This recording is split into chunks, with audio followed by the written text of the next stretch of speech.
Hello and welcome to Scriptonite Reacts. I'm Scriptonite. Today we're going to be watching season 1 episode 5 of The Expanse and I'm really excited. I'm not going to do a long intro today because I felt like we did a big recap on the back of the last episode. The one thing that's been playing on my mind since is Adi Nygaard. So I was thinking back about what Lopez was saying, how the whole thing played out with the beacon. I'm wondering to myself, well, it was Ade that wanted them to go and actually inspect the beacon, and she spoke out even though everyone was kind of against it. And of course we have the one-liner from her that we never got a conclusion to yet. There's something you need to know. That hasn't yet been resolved, and I feel like generally with shows like this we're going at some point to understand what that line actually meant. It feels like almost each episode we're finding out a new character or a new piece of this puzzle, but we still don't have any idea of what the end picture looks like. So it's like you go, oh look, a new piece. Like I felt like that about Mr. Johnson. I was like, oh, and then hang on, I don't know how he stitches into the broader picture. Same with Anderson Dawes. Oh, but hang on, I don't know how he fits in. Ditto Julie Mao and the data broker. They had to be involved in this somehow, but we don't know specifically how and with whom. Like, we don't know how these dots join, and I'm loving it. So without further ado, let's have at it. You're an idiot. Nice to see you too, Miller. Thank you, 23rd Century Science. I told you. I said keep your head down, keep your eyes open. Especially in the Medina. I told you I was going there too. She's there. Please tell me this is just a get-well present for yourself. The disrespect. Come on. You think she cares about you? What's the name of the scumbag that paid you to lure him down to the Medina so they could jam up a cop? Passion fonsa come. Come on, me without my wallet. Too bad. Don't be a prick, Miller. You put your hands on her again. And you see how fast I get out of this bed, Miller. Damn right. Stop being a prick. You get enough Oh, sleep, princess? Come here and help me. there's bone right through his leg. Do you know what you're doing?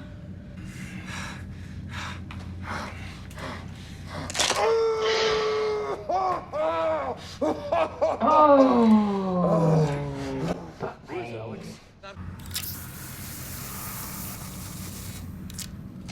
That is amazing.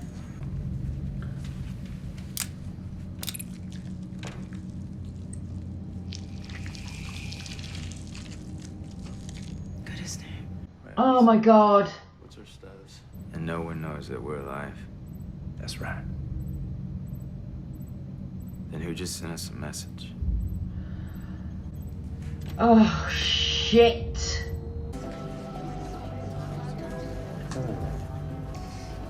Blue is your favorite color. Try that one first. That's a match. Itagim.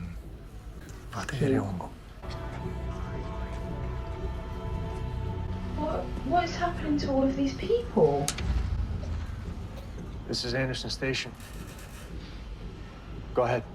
Anderson Station, this is UN-1. Are you ready to surrender? What? UN? What are they surrendering to?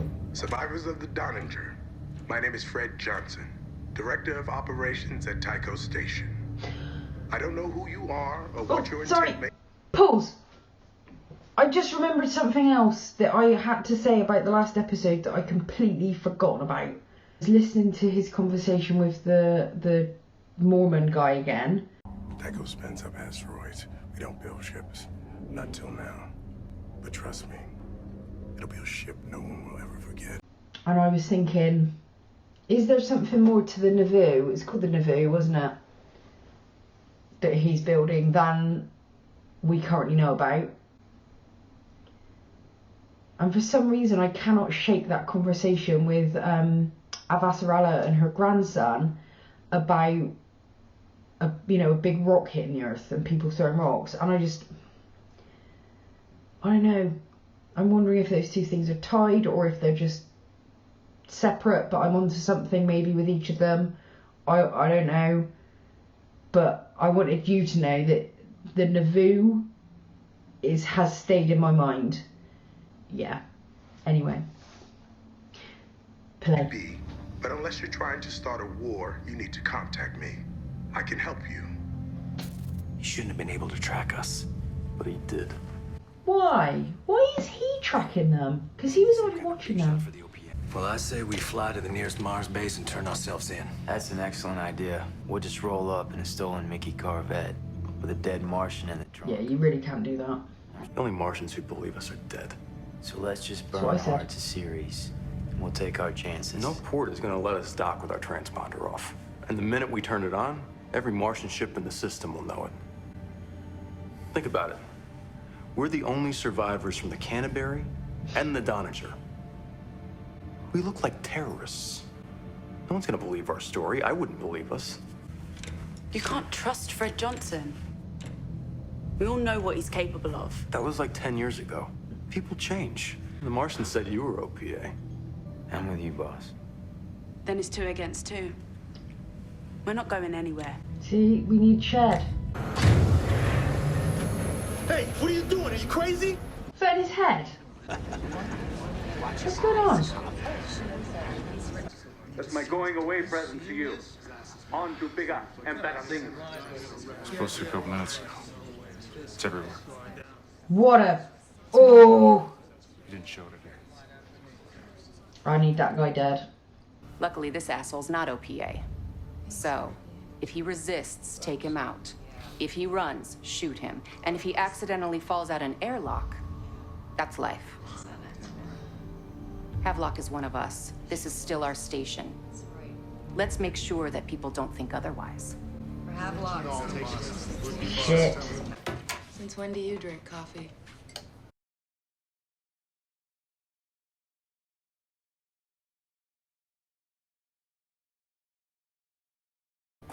You know that memory crypt that we took out of that stiff?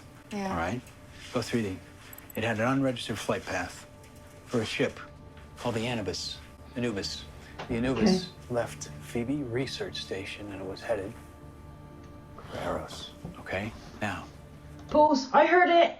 I heard it. Phoebe. Play. I'm thinking, maybe something's being transported on this ship. I'm thinking Julie's ship was sent out to intercept it. And then, suddenly, ships start blowing up, the Canterbury, the Donninger. It's gotta be connected. Oh my god. Maybe this is above your pay grade.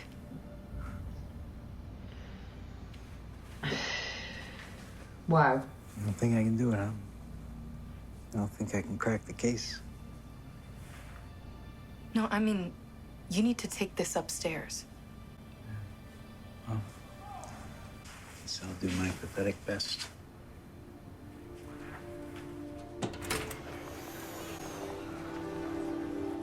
We want to negotiate peacefully. Marama, I need you to listen very carefully. We will not listen to threats. We do not negotiate with terrorists. Is that clear? Yes, I understand. Think about your children. UN command out. Anderson Station out. What's happening? Are they on strike?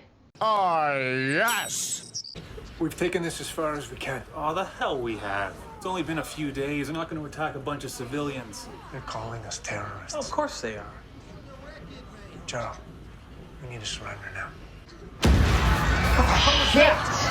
They're taking out the generators! Don't be scared, okay? There are children in there, for fuck's sake. Ugh.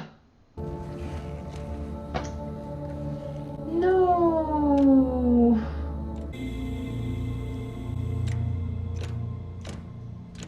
You know I'm an engineer.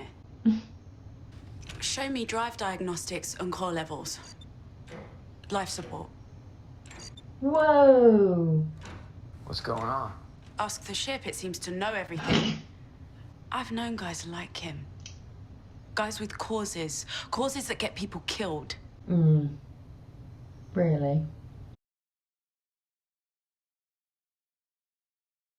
So where should we go?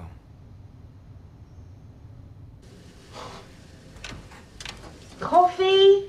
Fuck off. Right. Tell Fred Johnson to clear us a berth. Yes. We're good to go. You talked Naomi into it. With our track record, we'll probably get Tycho blown to smithereens, too. Good point, well made. Run through the... Neville Bosch. Dark rum, Javier. And whatever the detective's drinking. Right away, Mr. Dos. Nothing for me. I'm sorry about your partner. An appalling injustice. And I assure you, the piece of trash who tried to crucify him is not one of our ranks. What's worse, he's not even remorseful.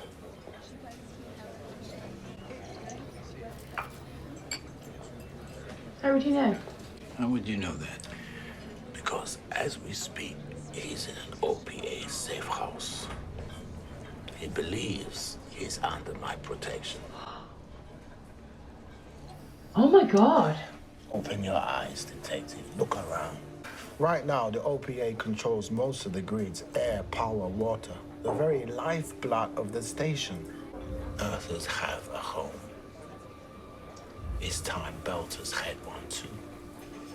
It's important we don't get distracted from back home. Julimar was one of ours. I want to find out what happened to her just as much as you do. Oh my god. Brilliant. Go get your justice, Miller. Make it pretty. Let's do this again real soon. He's good. He's really good. Oh, what would you do? I sort of believe him, but am I just a dupe?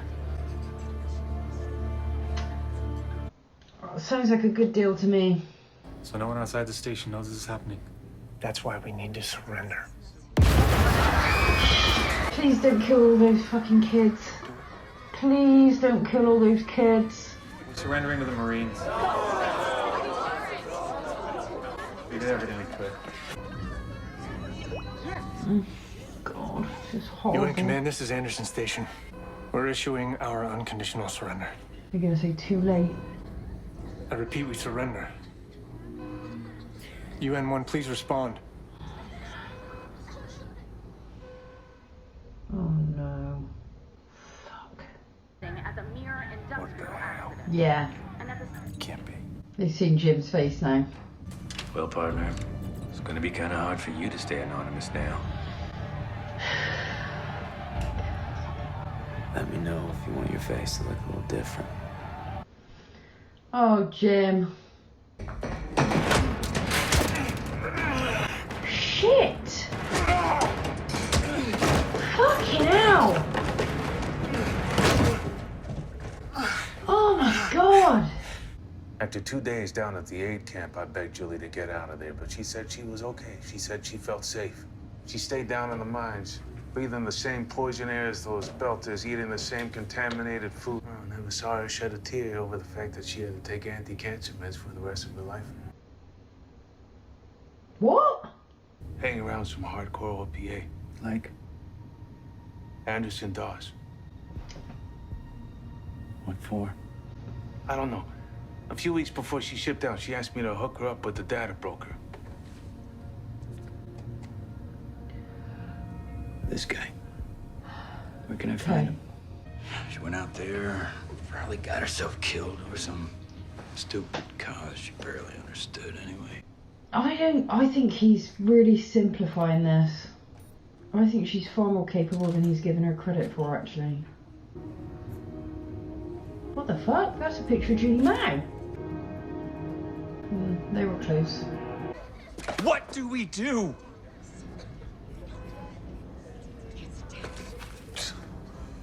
I'm fucking terrified this thing is about to blow up with... Oh, God. Please don't kill that fucking child. There's an auxiliary type beam transmitter mounted on Toro 5. I think it's just outside of their jamming range. I should be able to relay the station's camera footage and broadcast out. Uh-oh.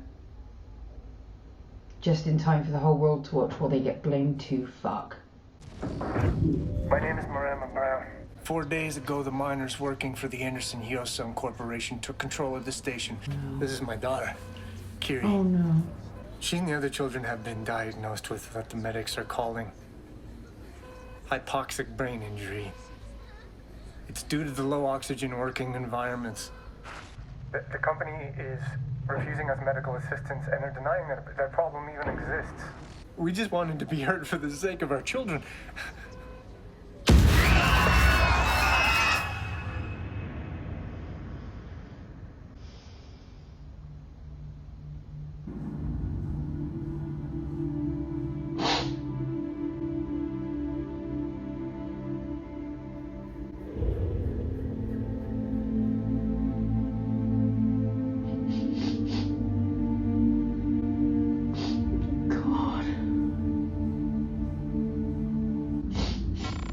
Anderson Station is secure. All terrorists have been subdued. Well done, Colonel. Fuck you!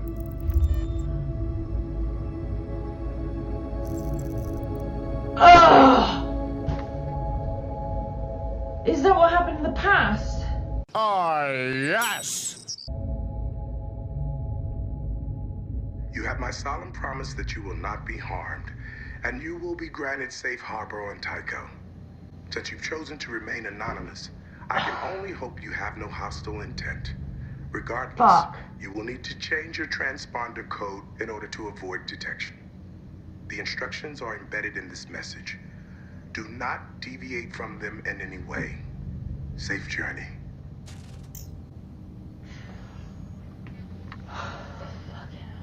We need to give the ship a new name to complete the override. Screaming Firehawk. Yeah, let's advertise that we're a gunship. Flying Alamo. No. Give me something, please. Rocinante. It's Spanish for workhorse. I like it. I knew a lady named Rocinante. She was good to me. Whatever. Punch it.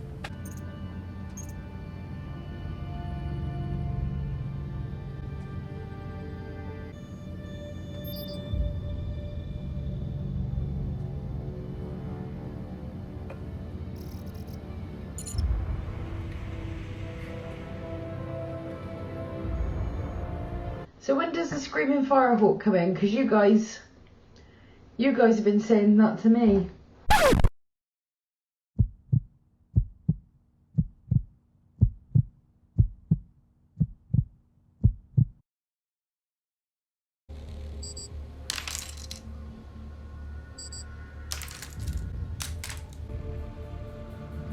Is it going to be the hamster?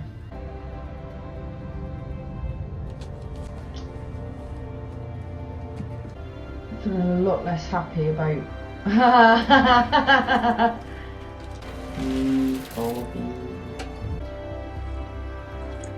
No.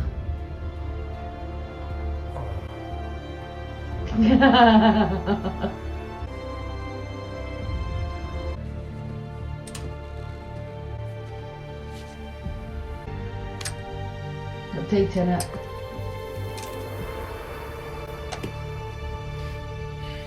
Yes! Oh, amazing. Hey! What the fuck? Ah, shit. Fucking hell.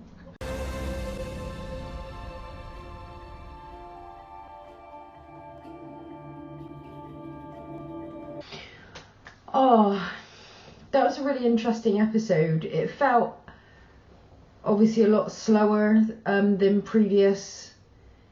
Well, since 3 and 4 for me felt fairly madcap, and this one it felt like we came down a pace and then suddenly accelerated out of nowhere. Anderson Dawes making inroads with Miller on series. We don't know if we can trust him yet. I can as easily imagine Miller waking up being Anderson Dawes' prisoner as I can imagine him waking up somewhere awful and then Anderson Dawes coming and rescuing him. That's how mixed I am on Anderson Dawes. I can see him as villain, I can see him as hero. I can't call it yet. I think in Miller's position at that point, I would have taken his offer on the basis that it's pretty much the only way he's going to move the case forward from here without sending it upwards. And if he sends it upwards, it may well never go anywhere. So I do understand why Miller would want to keep the case close to his chest and just try and leverage the relationships that he has to move it forward. So even if it's took to shit, I would have made the same decision in Miller's place. Really want to know what's going on with series with the gangs. We've heard a couple of times that the gangs have disappeared. We heard it in the water episode when there was that boy and his mates who'd remember they like nicked the water that supplied the park, and I don't know what the significance of that is. I don't know where the gangs would have gone, like really. So I've noticed it. You know, I'm not going to speculate because I've got nothing else to go on at this point. The gangs are gone. That's all we know. Obviously, it implies that either they've all united and and they're doing something else, or something or someone else has moved in that has evacuated them. I'm leaning more towards the former, because if someone else had moved in, I don't think the kids would have been playing around in the former turf. That implies the turf is vacant, not that someone else has moved in. So that's quite interesting. On the Rocinante, is that what they went with in the end? Rocinante? That ship is fantastic. There's coffee, there's all... You got to give it to Mars. They know how to make a ship. So they're in like the most comfortable position we've actually seen them in the entire show, including when they were on the Canterbury, because the Canterbury looked like a giant hunk of crap. This ship has got more than enough supplies for them for now. It's in really good shape. Can we just hold on to a ship for longer than 5 minutes, please? That would be lovely. They have a difficult decision to make, because they have to go somewhere. They can't just float around in space permanently, but they're not going to be able to dock anywhere without turning their transponders on. The moment they do that, everyone knows, Mars knows, that where one of their ships is. And I think Jim was absolutely right at this point, is that they just look like terrorists. Because their story just doesn't make sense. I think I actually said at the end of the last episode, I really hope Lopez makes it, because they can't just rock up to Mars or a Martian ship with a dead Martian and a Martian ship themselves and say, nothing to do with us. The Canterbury is gone, the Scopuli is gone, the Donager is gone, and the ships that blew them up are gone. And all that is left is our guys. And it doesn't look like anyone's got a massive commitment to justice around these parts. So I think they would be arrested. That wouldn't be good. But they get a hail from Fred Johnson, who we know was watching the battle of the Donager and whatever the fuck's the other people, which immediately makes you think, what's he playing at? Because he knew that was going down. He knew, that's how he was able to contact them. He knew they were there. And he's all like, I'll give you safe passage, understand your situation, let's not start a war, all that stuff we keep hearing over and over again from people. Everyone bar Naomi thinks this is a good idea. Burton doesn't vote against Naomi initially. He convinces her because he says, I'll be loyal, but I really need to understand what your thinking is here, because this doesn't add up. And Naomi alludes to you know what he did. And Jim's like, maybe he changed. And I'm guessing we found out what he did was a flashback to Anderson Station and him putting down a workers' dispute by blowing up the fucking workers and their wives and their kids. Which predisposes me to fucking hate him. I'm really, really mad about that. That was awful. They surrendered. He did not need to do that. So he's on my shit list for that. He may never get off it. We'll see where the show goes. But bloody hell, that was awful. And then the dad and his daughter just floating around in space afterwards. Oh, I could have nightmares about that. Really deeply unpleasant. And it wasn't like they were being shitbags. This company, fucking Tyco, I'm assuming it was still Tyco. Anyway, doesn't matter. The kids were getting sick. They were getting some sort of hypoxia disease. A hypoxic condition. So it's like these people aren't just being shitbags. They're trying to protect their kids and just ask for the most basic rights to access to healthcare so their kids don't die. And the response of Johnson is to blow them out of the fucking sky? Oh, I know it's not the sky, it's space, but you know what I mean. Oh, that was horrible. And now we are going directly into his clutches. Meanwhile, Dimitri's fine. Absolutely fine. It looks like him and What's Her Chops are gonna... So that's all sweet. For now. Miller works his way through to finding the data chip, basically, that was hidden in that hamster thing all along. I thought that's what I'd seen in that room where he was waiting for the Sherpa, but then because he went so fast, I expected him to pick it up. I thought it was going to be in that, or something like that was something they gave to everybody that was a part of this mission, and it had something in it. But of course he went back to Julie Mao's apartment and gets the chip, but no sooner has he got it than he's kidnapped.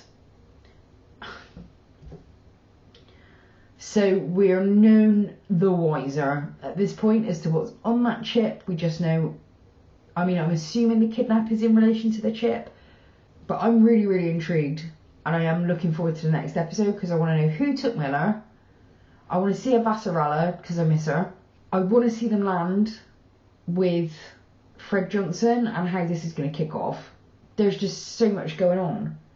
Hang on, and this is another contradiction about Fred Johnson. He said to the Mormon guy, all the OPA wants is human rights and decent jobs for all belters. And in his past, he put down a campaign for better working rights, human rights, for belters. So I'm wondering if the butcher of Anderson Station, did he have a moment of conscience after that? Like, had he... You know, was he like, he's a soldier for the UN, he's got to follow orders, and maybe after that was like, fuck this. What happened when the information was released? Did they just make it out like it was him, like a rogue agent, and like fire him, and then he's ended up with Tycho and all that? That would be really interesting. How does a guy go from one to the other, and is he authentically what he is now? Oh, it's going to be good. There are so many mysteries running along in this show at the moment. But yeah, I'm going to draw it to a close there for now.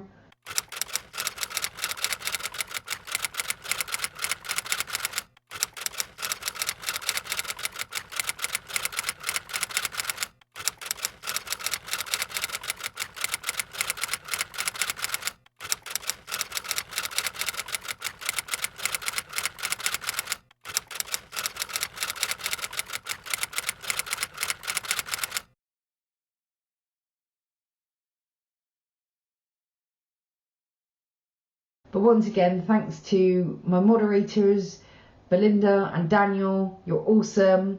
I wanted to say to everyone as well, what we're going to try and do with Dan and Belinda is I can no longer go in the comment section of the Expanse videos, because we do have people just sort of running in and attempting to tell me stuff. And so I'm just not going to go in there until at least the end of season 1. So I'm sorry that I won't be able to engage with you in the comments. But what we're going to try and do instead is that Dan and Belinda are going to maybe send me a couple of clean comments and questions that I can read, so that I can engage with you that way and maybe talk about it in the videos. So I will do everything I can to engage with you. If you've got a question that you want to ask me that is non-spoilery and also doesn't lead me to something that you want me to see, then by all means pop it on, and hopefully Dan and Belinda will pick it up and I'll be able to address it in future episodes. I can't believe we're already halfway through season 1 now. So yeah, thank you for watching. Until the next time, bye bye.